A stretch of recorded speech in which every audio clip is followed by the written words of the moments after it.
Donc voici l'exercice élection. Pour cet exercice, on va partir, comme pour certains autres, de l'arrière-plan vers l'avant-plan. Cela pour une facilité de travail.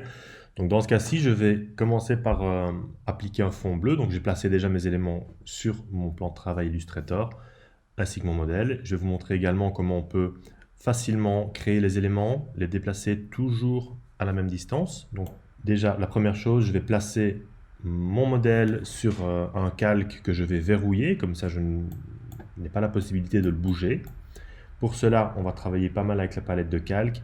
Donc ce calque-ci contient pour le moment tous mes éléments. Je crée un nouveau calque que je place en dessous idéalement, simplement, vous voyez, en faisant un cliquer, je le tire vers le bas. Je ne m'arrête pas quand ça se superpose avec le calque 1, je descends jusqu'à avoir une ligne en dessous de calque 1, je relâche, je double-clique sur le nom et je vais renommer ça pour plus de clarté modèle. Sur ce modèle, je vais placer l'élément de mon modèle, l'élément que je dois reproduire. Pour cela, je le sélectionne et je vois qu'à côté de calque 1, une petite diode, on va dire, s'allume, qui symbolise l'élément sélectionné sur mon calque. Je clique dessus, je le fais glisser simplement sur le calque où je veux qu'il soit et je relâche. Ce calque, je vais le verrouiller, comme ça je n'ai plus la possibilité de toucher à mon modèle. Voyez. Ensuite, je vais commencer à copier mon modèle, à créer les éléments un par un. Je vais commencer par le fond, puis je vais importer les images, je vais les masquer, on le verra, puis je vais m'occuper du contour et puis du drapeau. Pour ça, je vais créer successivement, ça c'est un conseil, je vais créer successivement des calques pour placer mes éléments dessus au fur et à mesure. Vous pouvez évidemment après ranger vos calques, ranger les éléments sur vos calques, mais c'est toujours plus facile de les créer au fur et à mesure. Essayez de prendre l'habitude. Quand vous créez un élément, vous créez d'abord un calque pour le placer dessus. Je crée un calque, je vais l'appeler fond. Voilà. Je place un rectangle dessus à l'aide de l'outil rectangle, comme ceci. Voilà, évidemment il se place par-dessus, il est blanc par défaut. Je prends mon outil de sélection et j'appuie sur Enter. Alors ce que je vais faire, c'est un raccourci que vous pouvez également faire en passant par les menus, Objet, Transformation, Déplacement. Ça fait un petit peu loin à aller dans les menus, moi je préfère faire ça plus rapidement. Je prends mon outil de sélection, j'appuie sur Enter et j'ai la même fenêtre de dialogue, de déplacement qui va arriver. Pour travailler facilement avec ça, vous remettez tout à zéro. Voilà. Tout est à zéro. Je coche l'aperçu, comme ça je vais voir ce que je fais. Et en déplacement vertical, je commence à l'aide de ma flèche haut à augmenter le déplacement vertical. Dans ce cas-ci, il se déplace vers le bas. Si vous voulez vous déplacer vers le haut, évidemment c'est la flèche bas, même si ça ne paraît pas logique et on passe en déplacement négatif vers le haut. Là je vais déplacer vers le bas. Donc je vois exactement la preview de la position que mon objet va prendre, et quand vous avez une position satisfaisante, vous essayez d'atteindre un chiffre rond en déplacement pour plus de facilité. Voilà, 120 mm. Je retiens ça, je le note quelque part sur un post-it à côté ou autre et je valide. OK. Voilà, je retiens que le déplacement est de 120, vous allez voir pourquoi. Mon élément est toujours sélectionné, je prends la pipette dans la palette d'outils et je vais lui donner la couleur que je veux. Simplement en cliquant sur mon modèle par exemple. La pipette va repérer l'image qui se trouve en dessous et la couleur qui se trouve dans l'image. Voilà. Je peux aussi évidemment y aller par la palette couleur. Dans ce cas-ci, j'ai la possibilité de donner un coup de pipette pour avoir exactement la couleur que je désire. Donc c'est plus facile. Une fois que j'ai fait ça, si je veux travailler vraiment dans l'ordre des choses, mon calque fond, je le verrouille. Comme ça, je n'y ai plus accès, je ne sais plus y toucher. Je continue. Je vais placer mes images. Pour ça, je place l'image des deux protagonistes. Je réduis un petit peu parce que je sais que c'est légèrement plus petit. Là, vous savez, maintenant, vous pouvez augmenter la taille, réduire, etc. pour avoir la taille que vous désirez. Je place mon élément là où il faut. On va directement créer un nouveau calque. Calque 4, que je vais monter en cliquant et en glissant au-dessus de mon calque fond. Voilà. Je le nomme Trump. Et par-dessus, simplement, je vais placer un masque. Alors, pour placer un masque par rapport à votre modèle, vous pouvez simplement, avec votre élément sélectionné, ouvrir la palette Transparence. Votre élément qui apparaît ici dans la vignette, vous le baissez son opacité par exemple à 50%, comme ça vous voyez la taille du masque que vous devez créer. Je vais créer maintenant un rond à l'aide de l'outil ellipse que je vais centrer sur mon modèle. De nouveau ici, le but n'est pas d'être exactement précis par rapport au modèle, mais de bien comprendre le principe et d'avoir un résultat similaire. Donc je relâche. Voilà, j'ai un rond qui s'est créé sur mon calque 1 ici. Donc pour plus de facilité, je vais monter mon rond et mon élément image sur le calque que j'ai créé qui s'appelle Trump. Donc je sélectionne les deux. La petite diode est allumée ici, ça symbolise les deux éléments qui sont sélectionnés sur mon calque. Donc je clique dessus, je le glisse sur le calque Trump que je viens de créer. Je relâche. Voilà, ils sont maintenant sur le bon calque. Je vais replacer l'élément image en opacité 100% dans ma palette de transparence. Voilà. Avant de sélectionner mes images pour faire le masque, je vais cliquer sur le rond et le copier. Vous allez comprendre pourquoi. Donc édition copier, CTRL-C. Puis je sélectionne l'image et le rond. Je sélectionne l'image, majuscule, je sélectionne le rond. J'ai mes deux éléments qui sont sélectionnés. Je fais un clic droit et je demande un masque d'écrêtage. Maintenant, je me rappelle que j'ai copié le rond qui a servi pour faire le masque et j'ai remarqué avant en fait que le contour, ce qui ressemble à un contour derrière, a la même taille légèrement supérieure. Donc ce que je vais faire, je vais demander de coller l'élément que je viens de copier, mais je ne vais pas le coller simplement. Si je le colle simplement, il se colle au milieu de mon écran, ça ne m'arrange pas. Ce que je vais demander, c'est qu'il le colle devant ou derrière. Donc dans ce cas-ci, ce serait peut-être plus pratique derrière, vu qu'il passe derrière mon élément. Donc je sélectionne mon élément, je vais dans le menu édition, je demande coller derrière, donc il va se coller derrière l'élément sélectionné. Voilà, donc là évidemment on ne voit rien, on voit juste que la sélection n'a pas bougé, c'est simplement que c'est maintenant l'élément que je viens de coller qui est sélectionné. Pour en être sûr, je me place sur un des coins, sur une des poignées de redimensionnement, et à l'aide de la touche option et de la touche majuscule, j'augmente la taille de ce rond pour coller au modèle, pour coller à ce qui ressemble à un contour. Et je relâche. Voilà. Je n'ai plus qu'à foncer un petit peu mon contour, soit via la palette couleur, soit avec la pipette, en allant chercher la couleur de l'autre élément. Voilà. L'élément que j'ai placé derrière et mon élément image masqué, je les sélectionne tous les deux à l'aide de la touche majuscule. Je sélectionne mon outil de déplacement, j'appuie sur Enter, donc ce qui est l'équivalent, je le rappelle, de objet, transformation, déplacement. Il le décale un petit peu différemment. En fait, c'est le dernier déplacement que j'ai effectué. Donc là, je remets de nouveau tout à 0. En tout cas, celui-ci à 0. Voilà. J'ai toujours l'aperçu coché, donc je vois ce qu'il va me faire. Mais j'en ai pas besoin, parce que je me rappelle que j'ai demandé un déplacement de 120 mm vertical auparavant à mon rectangle de fond. Donc là, je retape simplement 120 mm, je valide à l'aveugle, et je sais qu'il va se retrouver ici, exactement au bon endroit. Parce que le déplacement du rectangle ici a été de 120, le déplacement de mon élément ici est de 120, donc c'est exactement la bonne position.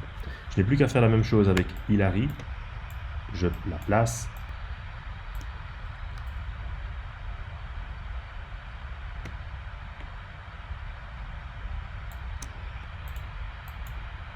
je demande un masque d'écrêtage, c'est sélectionné, je colle derrière, édition, coller derrière, CTRL B. Enter, horizontal 0, vertical 120, je valide. Alors ici, qu'est-ce qui s'est passé? Quand on regarde sur la palette des calques, simplement, Hilary se trouve toujours, avec son rond d'ailleurs, avec le contour, Hilary se trouve toujours sur le calque 1, là où elle se trouvait. Donc on a vu que pour créer le fond et pour créer Trump, on a créé chaque fois un calque. Ici, par exemple, on peut très bien avoir oublié de créer un calque avant de faire sa création. C'est pas grave. On peut monter Hilary sur le même calque que Trump. Comme ça, elle est au moins visible. Voilà. Et maintenant, créer un calque pour la placer elle. Je crée un calque. Je le nomme Hilary. Je valide. Pour le moment, on en reste là. On va créer le drapeau. On va le créer d'abord tout à fait horizontal. Pour cela, je prends l'outil rectangle. Alors évidemment, il y aura plusieurs façons de créer le drapeau, soit avec un grand fond blanc, soit avec plusieurs bandes. Donc je sélectionne mon outil rectangle, je crée une première bande qui va être par exemple ici rouge.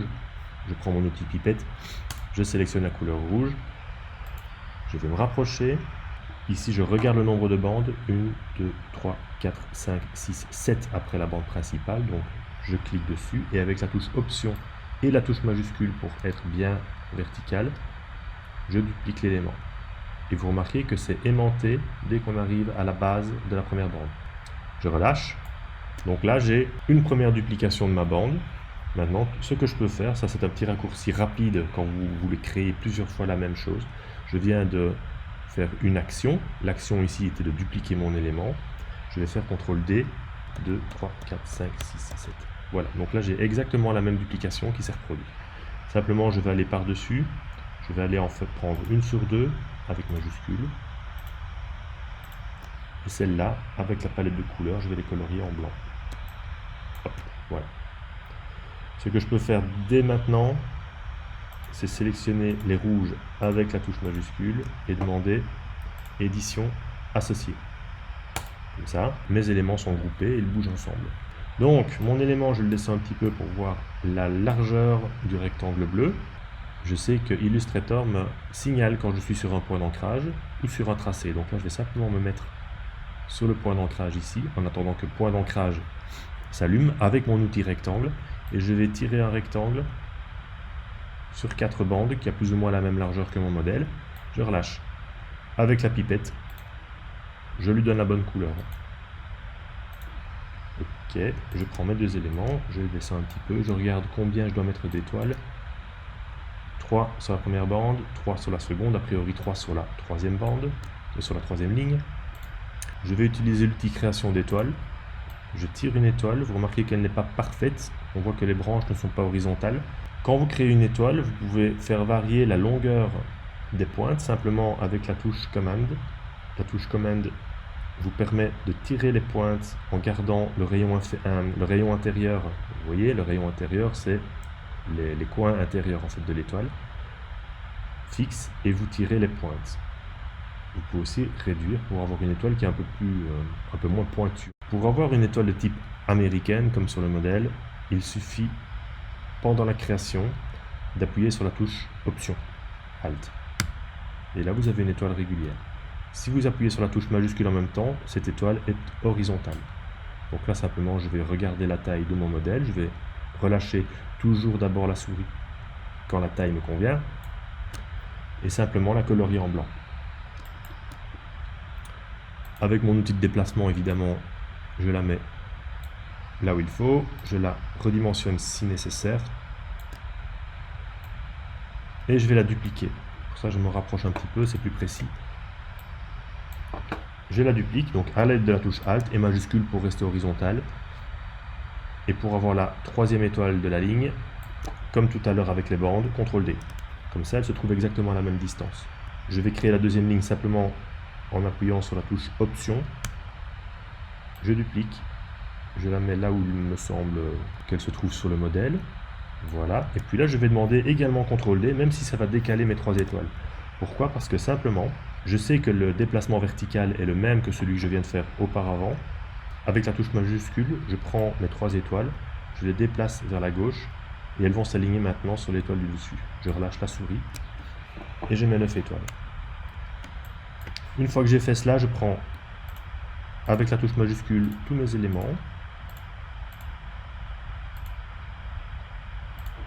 ainsi que les bandes. Je fais objet associé, comme ça mon drapeau est un seul élément. Je le place par-dessus mon modèle. Et maintenant, on va procéder à l'inclinaison.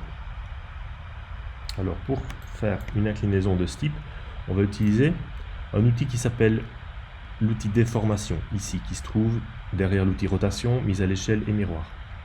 L'outil déformation, si vous l'utilisez de façon simple, donc sans aucune touche de contrainte, et sans rien toucher auparavant, ça fait ceci. Donc c'est assez difficile à maîtriser, mais vous voyez ce que ça donne. Alors on peut évidemment utiliser une touche de contrainte comme majuscule, ça va légèrement contraindre votre déformation en verticale ou en horizontale, ça reste un petit peu difficile à maîtriser. Ce que je vous conseille de faire, c'est de vous placer, donc de placer votre élément drapeau coin contre coin par rapport au modèle, et on va travailler avec le centre de déformation, comme on peut travailler avec un centre de rotation qu'on déplace avant de faire sa rotation. L'outil déformation a un centre de déformation qui par défaut se trouve au milieu de votre élément. Donc si on le déforme, on voit que la déformation se fait clairement par rapport au centre. Je vais changer ça simplement en cliquant une fois sur le coin de mon élément.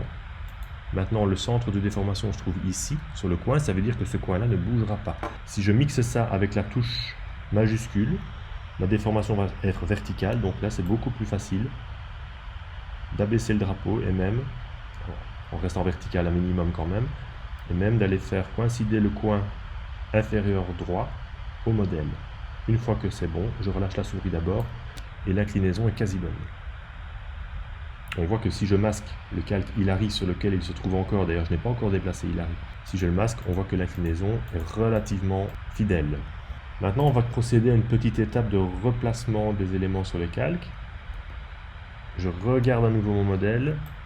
Je vois que si je descends mon drapeau, même si je le plaçais sur un calque drapeau, ce que je vais faire, parce que ça j'en aurai besoin. Donc je sélectionne mon drapeau, je vois qu'il est sélectionné ici sur le calque Hilary, je le remonte sur le calque drapeau. Voilà, on voit sur la vignette qu'il est sur le calque drapeau, qu'il n'y a rien sur le calque Hilary et que les deux éléments, les deux visages sont sur mon calque Trump. Si je descends mon calque drapeau, non pas manuellement, mais avec l'outil de déplacement activé, Enter, là on monte en vertical. Vous voyez, on est en négatif puisque c'est le dernier déplacement que j'ai effectué avec un objet. Je vais lui donner 120 mm de déplacement vertical, je valide. Voilà, donc il se trouve exactement au bon endroit, sauf que maintenant on doit le placer derrière les visages, mais au-dessus du contour. Simplement, on va réorganiser nos calques comme on le voit sur le modèle. Premier calque, le fond. Deuxième calque, les contours. Ensuite, on trouve le drapeau et puis les deux visages qui, comme ils ne se chevauchent pas et ne risquent pas d'être sélectionnés en même temps, par exemple, peuvent même se trouver sur le même calque ou sur deux calques séparés. Il n'y a pas de meilleure façon de faire, c'est vous qui organisez vos calques.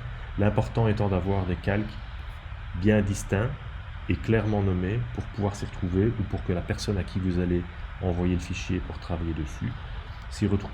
Donc là, je vais simplement regarder mes calques. J'ai bien un calque fond, le calque 1 ici est vide. Si je veux voir s'il est vraiment vide, j'ai un petit rond ici, je clique dessus, je vois que rien n'est sélectionné, ok. Si vous sélectionnez par exemple le petit rond sur le calque Trump, vous voyez que les deux éléments ici se sélectionnent. Donc le calque 1 ne sert à rien. Je vais pouvoir le renommer, m'en servir autrement. Le calque 1, je vais par exemple le renommer contour. Avec S parce que je vais en mettre deux dessus. Les contours visuellement se trouvent par-dessus le calque fond, par-dessus le rectangle bleu. Donc je le monte en cliquant et en tirant au-dessus du calque fond. Voici. Je vais aller sélectionner mes contours. En voilà un. Attention de ne pas sélectionner l'élément masqué, le visage, le contour. Le deuxième avec la touche majuscule. Je regarde où ils sont. Ils se trouvent évidemment sur le calque Trump. Je les descends sur le calque contour. Mon drapeau, je n'ai pas besoin de sélectionner le petit rond ici puisqu'il est totalement accessible. Se trouve sur un calque drapeau. Je vais le descendre au-dessus du calque contour, mais en dessous du calque Trump qui contient les deux visages. Attention de ne jamais relâcher ici. Cela créerait un sous-calque dans le calque Trump. Alors c'est une manière de travailler, mais à notre niveau, on a vraiment besoin que d'un niveau de calque, et je vous conseille d'utiliser un seul niveau de calque, sinon vous risquez de vous retrouver avec des calques déployés de façon un petit peu compliquée. Donc on ne va pas travailler comme ça, on va travailler avec un seul niveau de calque. Je prends mon calque drapeau, je vais le glisser entre le calque Trump et le calque contour. Pour qu'il soit entre les deux, il ne faut pas qu'un calque soit illuminé comme ceci, mais bien que la ligne soit active comme ceci. Je relâche. Mon calque drapeau se trouve maintenant, si je désélectionne, bien entre le contour et les deux visages. Si je veux vraiment séparer mes éléments, je vois que sur le calque Trump, j'ai les deux visages. Je vois sur la vignette ici. Si je sélectionne, je vois que les deux sont sélectionnés.